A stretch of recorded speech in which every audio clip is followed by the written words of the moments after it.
And welcome back to my channel. आज के इस वीडियो में हम देखने वाले हैं कि ट्रेडिंग में फॉल्स ब्रेकआउट्स कैसे होते हैं और ये फॉल्स ब्रेकआउट से आप कैसे बच सकते हैं।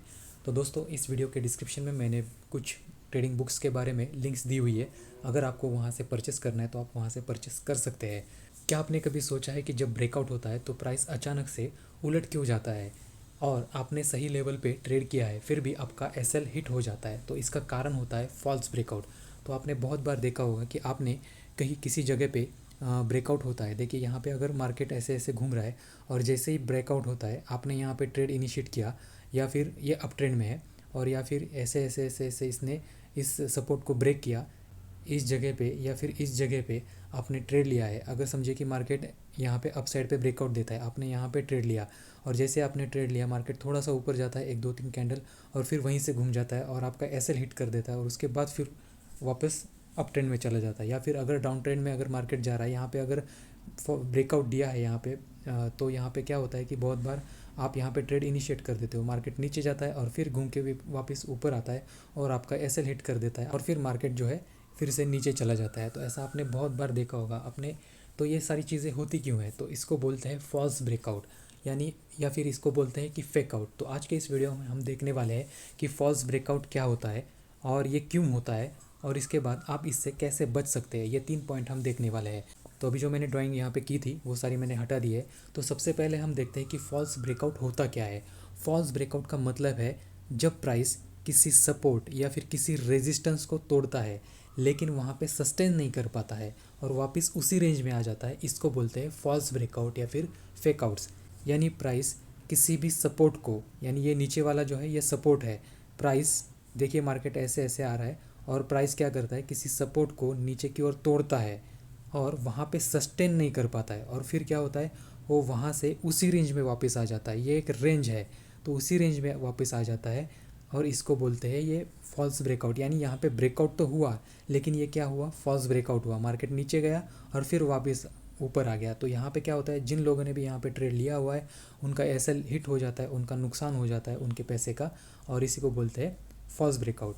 या फिर मार्केट क्या करता है, जब भी किसी रेजिस्टेंस को तोड़ता है, ये ऊपर वाला रेजिस्टेंस है, मार्केट किसी भी रेजिस्टेंस को तोड़ता है और मार्केट ऊपर की ओर चला जाता है, यहाँ पे सस्टेन नहीं कर पाता है। ऊपर जाने की वजह क्या करता है, मार्केट यहीं से नीचे घूम जाता है और इसको बोलते हैं फॉल्स ब्रेकआउट। यानी यहाँ पे जिन लोगों ने ट्रेड लिया था उनका नुकसान हो जाता है, उनका एसएल हिट हो जाता है, इसी को हम फॉल्स ब्रेकआउट बोलते हैं।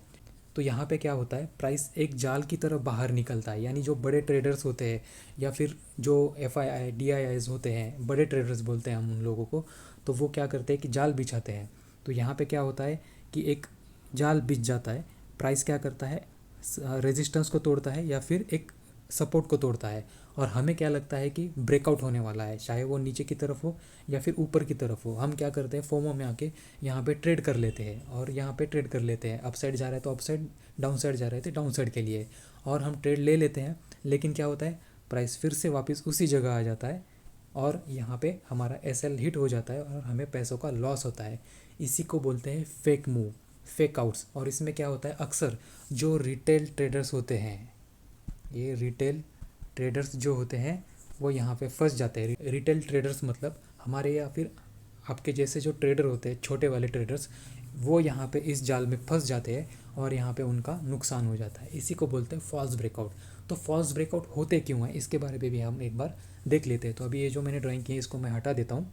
तो अभी यहाँ पे मैंने जो ड्रॉ किया था वो सब मैंने हटा दिया है। तो हम देखने वाले हैं कि फॉल्स ब्रेकआउट होते क्यों हैं। तो फॉल्स ब्रेकआउट होने के पीछे बहुत सारे कारण होते हैं। तो सबसे पहला है लो वॉल्यूम। यानी अगर जो ब्रेकआउट हो रहा है, चाहे वो अपसाइड हो या फिर डाउन साइड हो, वो बिना वॉल्यूम के हो रहा है तो चांसेस होते हैं कि वो फेक आउट हो सकता है, यानी वो फेक ब्रेकआउट हो सकता है।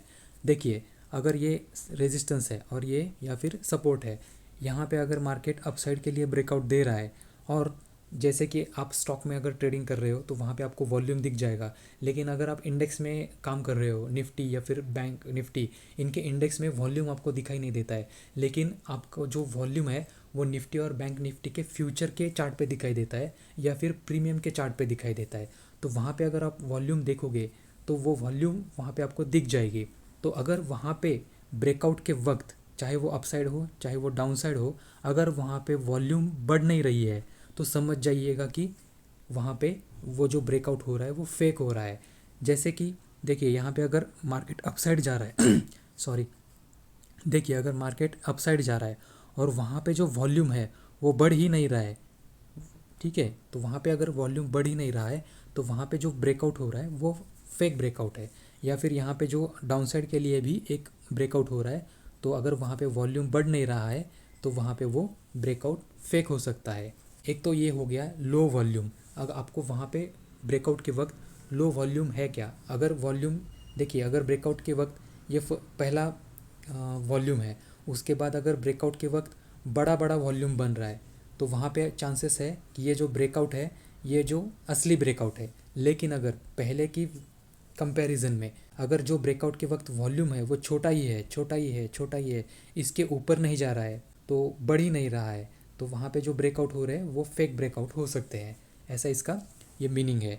तो इसके बाद मैं अभी ये जो ड्रॉ किया है इसको हटा देता हूँ पूरा। तो पहला कारण हो गया लो वॉल्यूम। अब दूसरा कारण हो सकता है कि जो बड़े बड़े ट्रेडर्स हैं जो बड़ी बड़ी क्वांटिटी में काम कर रहे हैं उनको क्या करना होता है कि स्टॉप लॉस आपके हंट करने होते हैं। इसकी वजह से वो क्या करते हैं, बड़े प्लेयर्स जो है वो छोटे प्लेयर्स का एसएल हंट करने के लिए आते हैं और इसकी वजह से ही वहाँ पे फॉल्स ब्रेकआउट बनाते हैं।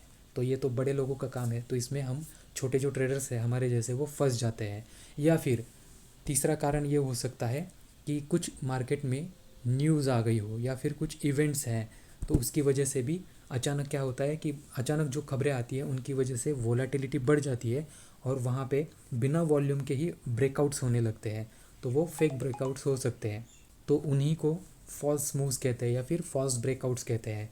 तो मेनली क्या होता है कि इन तीन चीज़ों की वजह से ही वहाँ पे फॉल्स ब्रेकआउट आपको दिखाई देते हैं। पहला है लो वॉल्यूम, दूसरा है स्टॉप लॉस हंटिंग और तीसरा है मार्केट में कुछ इवेंट होने वाला है या फिर न्यूज़ आने वाली है, उसकी वजह से ये फॉल्स ब्रेकआउट्स हो सकते हैं। तो दोस्तों अगर आप इन तीन चीज़ों को अगर मार्केट में देखते नहीं हो तो आप क्या होते हो कि इस जाल में फंस जाते हो और आपका एसएल हिट हो जाता है या फिर आपका नुकसान हो जाता है। तो ये जो फॉल्स ब्रेकआउट्स है इनको पहचानने के जो तरीके हैं हम देख लेते हैं। तो सबसे पहला है, आपको जब ब्रेकआउट हो रहा है चाहे वो रेजिस्टेंस के पास हो रहा है या फिर सपोर्ट के पास हो रहा है, तो इस ब्रेकआउट के वक्त आपको सबसे पहले जैसे मैंने पहले बताया आपको वॉल्यूम देखना है। वहाँ पे वॉल्यूम जो है वो कितना है, अगर वॉल्यूम बढ़ता हुआ आपको दिखाई दे रहा है तो समझ जाइए कि जो भी ब्रेकआउट अपसाइड या फिर डाउनसाइड हो रहा है वो एक परफेक्ट ब्रेकआउट है और वहाँ पे जो ब्रेकआउट हो रहा है वो सही ब्रेकआउट हो रहा है।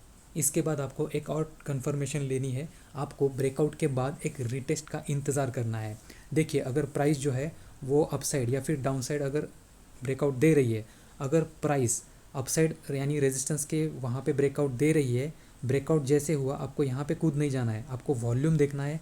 उसके बाद साथ में ही आपको ये प्राइस जब ऊपर जा रही है उसके बाद जो रीटेस्ट के लिए नीचे आएगी तब आपको यहाँ पे इस लेवल पे इनिशिएट कर देना है आपका ट्रेड अपसाइड के लिए, तब आप एक सही ब्रेकआउट पे एंट्री ले रहे हो, ऐसा इसका मतलब है। और वैसे ही इन द सेम वे अगर ब्रेकआउट जो हो रहा है वो नीचे की साइड हो रहा है तो आपको इसी पे कूद नहीं जाना है, एंट्री नहीं लेनी है यहाँ पे। जब इसके बाद मार्केट नीचे जाके फिर वापस रीटेस्ट के लिए ऊपर आएगा तो यहाँ पे इस लेवल पे आपको एंट्री लेनी है डाउन साइड के लिए। तो आपको रीटेस्ट का इंतज़ार करना है, तभी आपको पता चल जाएगा कि ये जो ब्रेकआउट हो रहा है वो एक स्ट्रॉन्ग कन्फर्मेशन है। इसके बाद सबसे इम्पॉर्टेंट है कि आपको जो भी ब्रेकआउट हो रहा है उस वक्त जो ब्रेकआउट के वक्त रिटेस्ट होने के बाद यहाँ पे जो कैंडल बन रही है वो कौन सी बन रही है, वो डोजी कैंडल बन रही है या फिर अपसाइड के लिए जब ब्रेकआउट हो रहा है तो यहाँ पे एक आपको जो कैंडल शूटिंग स्टार बन रहा है या फिर और कौन सा कैंडल बन रहा है वो भी आपको देखना पड़ेगा। अगर देखिए यहाँ पे अगर अपसाइड के लिए ब्रेकआउट हो रहा है तो यहाँ पे रिटेस्ट करने के बाद जब मार्केट नीचे आता है यहाँ पे अगर डोजी कैंडल बन रहा है या फिर शूटिंग स्टार बन रहा है तो आपको यहाँ पे एंट्री नहीं करनी है। लेकिन हाँ यहाँ पे रिटेस्ट करने के बाद आपको अगर रिजेक्शन कैंडल बन रही है तो आप थोड़ा सा कंफर्म हो जाते हो कि शायद मार्केट यहाँ से ऊपर की ओर जा सकता है, या फिर आपको यहाँ पे बुलिश एंगल्फिंग कैंडल बन रही है या फिर एक बिग बार कैंडल बन रही है, तब आप कंफर्म हो सकते हो कि शायद मार्केट यहाँ से ऊपर जा सकता है और आप यहाँ पे एंट्री कर सकते हो। इन द सेम वे अगर मार्केट यहाँ पे नीचे की ओर जा रहा है और यहाँ पे रिटेस्ट के बाद अगर आपको लगता है कि यहाँ पे नीचे जा रहा है, तो यहाँ पे अगर लगता है कि रिजेक्शन कैंडल बन रहा है तो आपको एंट्री नहीं करनी है, डोजी कैंडल बन रहा है तो आपको एंट्री नहीं करनी है। लेकिन अगर रिटेस्ट के वक्त आपको यहाँ पे एक इन्वर्टेड रिजेक्शन कैंडल बन रहा है तो यहाँ पे आप एंट्री कर सकते हो, या फिर एक आपको बियरिश कैंडल बन रहा है, सॉरी बियरिश एंगल्फिंग कैंडल बन रहा है यहाँ पे, तो आप यहाँ पे एंट्री कर सकते हो। या फिर यहाँ पे एक डाउन साइड के लिए बिग बार रेड कैंडल बन रही है तो आप डाउन साइड का ये कर सकते हो, कंफर्मेशन ले सकते हो कि जो ब्रेकआउट हो रहा है वो सही में अच्छा ब्रेकआउट है, ट्रू ब्रेकआउट है, इस ब्रेकआउट में स्ट्रेंथ है, तब आप इसके बाद एंट्री कर सकते हो। तो ये सारी चीज़ों को आपको देखना पड़ेगा। तो इसको थोड़ा सा मैं हटा देता हूँ ताकि हम थोड़ा सा ये कर सकें। तो यहाँ तक मुझे लगता है आपको सारी बातें समझ में आ चुकी है। तो इसके बाद हम देखते हैं कि अगर आपको और एक कंफर्मेशन चाहिए तो आपको क्या करना पड़ेगा। तो आपको मल्टीपल टाइम फ्रेम एनालिसिस करना पड़ेगा। ये जो ब्रेकआउट हो रहा है 1 आवर पे कैसे हो रहा है, 4 आवर पे कैसे हो रहा है, या फिर 15 मिनट पे कैसे हो रहा है, आप किस टाइम फ्रेम में ट्रेड कर रहे हो। अगर आप 1 मिनट पे ट्रेड कर रहे हो तो 5 मिनट में क्या हो रहा है, 15 मिनट में क्या हो रहा है, आप 15 मिनट के टाइम फ्रेम पे ट्रेड कर रहे हो तो हाफ आवर में क्या हो रहा है, 1 आवर में, 4 आवर में क्या हो रहा है। ये सारे कन्फर्मेशंस आपको लेने पड़ेंगे, तभी आप एक स्ट्रॉन्ग ट्रेंड को पहचान सकोगे। और लोअर टाइम फ्रेम पे, अगर आप अपर टाइम फ्रेम का एनालिसिस कर रहे हो तो लोअर टाइम फ्रेम पे आप एंट्री कर पाओगे। तो ये सारी चीज़ों को आपको देखना पड़ेगा। आई होप कि आपको यहाँ तक का पूरा समझ में आ गया होगा। तो मैंने अभी यहाँ पे जो ड्राइंग की है उसको मैं हटा देता हूँ एक बार, और फिर से आपको थोड़ा सा समरी दे देता हूँ कि एग्जैक्टली हमने अब तक क्या देखा है। देखिए कि एक सिंपल लेकिन पावरफुल ये जो मैंने बताया है यहाँ पे आपको पॉइंट, जिससे आप फॉल्स ब्रेकआउट से बच सकते हैं। सबसे पहले आपको यहाँ पे आइडेंटिफाई करना है कि स्ट्रॉन्ग रेजिस्टेंस और स्ट्रॉन्ग सपोर्ट कौन सा है, कहीं पे भी आपको एंट्री नहीं लेनी है। उसके बाद जब ब्रेकआउट होता है, यानी अपसाइड हो या फिर डाउन साइड हो, आपको तुरंत ट्रेड में नहीं जाना है। उसके बाद क्या करना है, आपको ऑब्जर्व करना है कि एवरेज वॉल्यूम यहाँ पे कैसा है, यहाँ पे या फिर यहाँ पे कैसा है। नेक्स्ट आपको क्या करना है कि रिटेस्ट का इंतज़ार करना है। अपसाइड के लिए गया है मार्केट तो यहाँ पे आएगा, यहाँ पे रिटेस्ट करेगा, और यहाँ पे कौन सी कैंडल्स फॉर्म हो रही है और वॉल्यूम कौन सा है ये भी आपको देखना पड़ेगा, और उसके बाद आपको एंट्री करनी पड़ेगी। वैसे in the same way market नीचे जाएगा, यहाँ पे रिटेस्ट के लिए आएगा, आपको यहाँ पे वॉल्यूम चेक करना है, सबसे इंपॉर्टेंट है। और उसके बाद वहाँ पे कैंडल्स कौन सी फॉर्म हो रही है वो भी देखना पड़ेगा, और उसके बाद कंफर्मेशन के बाद आपको एंट्री करनी है इस लेवल पे, तब मार्केट नीचे जाएगा। और ये जो ब्रेकआउट्स है ये स्ट्रॉन्ग ब्रेकआउट्स है, आपको ये ज़्यादा एक्यूरेसी देगा। इन सारी चीज़ों को अगर आप देखोगे तो आपको ज़्यादा एक्यूरेसी देगा। और इसके बाद और एक बड़ा कंफर्मेशन लेने के लिए सबसे इम्पॉर्टेंट है, अगर आपने यहाँ पे EMA लगा दिए हैं, चाहे वो 20 हो 50 हो, तो दोनों में से कौन से भी EMA अगर आपने यहाँ पे लगा दिया है, या फिर 200 EMA हो, तो अगर ये प्राइस या फिर ये जो सपोर्ट और रेजिस्टेंस है ये EMA के आसपास बने हुए 20 या फिर 50 या फिर 200, यहाँ पे अगर प्राइस ऊपर है, यहाँ पे 20 EMA या फिर 50 EMA या फिर 200 EMA है, इन द सेम वे यहाँ पे 20 है, 50 है, 200 EMA है, और प्राइस यहाँ पे आसपास ये रेजिस्टेंस और जो सपोर्ट जो है इन EMA के आसपास है, और प्राइस अगर ऊपर जा रहा है, और यहाँ पे रिटेस्ट के वक्त प्राइस अगर 20 EMA का या फिर 50 EMA का या फिर 200 EMA का सपोर्ट लेके ऊपर जा रहा है, और आपका वॉल्यूम भी यहाँ पे अच्छा है, और कैंडल स्टिक्स भी जैसे मैंने बताया वहाँ पे रिजेक्शन कैंडल या फिर बुलिश एंगल्फिंग या फिर बिग बार बना हुआ है, और इस तरह से ब्रेकआउट हो रहा है यहाँ इस लेवल पे, रेजिस्टेंस के लेवल पे ऊपर जा रहा है, तो ये मोर कन्फर्मेशन आपको देगा। इन द सेम वे नीचे के साइड यहाँ पे मार्केट रिटेस्ट के लिए आया, यहाँ पे 20 का सपोर्ट ले रहा है EMA का, 50 EMA का सपोर्ट ले रहा है, या फिर 200 EMA का सपोर्ट ले रहा है, और सॉरी रेजिस्टेंस ले रहा है, सपोर्ट नहीं बोल रहा हूँ, रेजिस्टेंस ले रहा है, और फिर नीचे जा रहा है, और यहाँ पे EMA का सपोर्ट ले रहा है और नीचे जा रहा है, ऐसा मुझे कहना था। तो अगर यहाँ पे ये पिन बार जो है वो इन्वर्टेड बन रहा है, या फिर बियरिश एंगल्फिंग कैंडल्स बन रहे हैं, या फिर बिग बियरिश एंगल्फिंग यानी बिग बार बन रहा है यहाँ पे रेड वाला, तो इन सारी चीज़ों को देखना पड़ेगा, और तब आपका एंट्री कंफर्म हो जाएगा कि ये जो ब्रेकआउट हो रहा है ये असली ब्रेकआउट है, फेक ब्रेकआउट नहीं है। तो यहाँ तक मुझे लगता है कि आपको सारी बातें समझ में आई होगी। तो इस वीडियो से मैं आशा करता हूँ कि आपको बहुत कुछ अच्छा सीखने को मिला होगा, जो शायद कहीं पे मिला नहीं होगा सीखने के लिए। अगर ये वीडियो से आपको कुछ सीखने को मिला है तो मुझे कमेंट करके ज़रूर बताइए।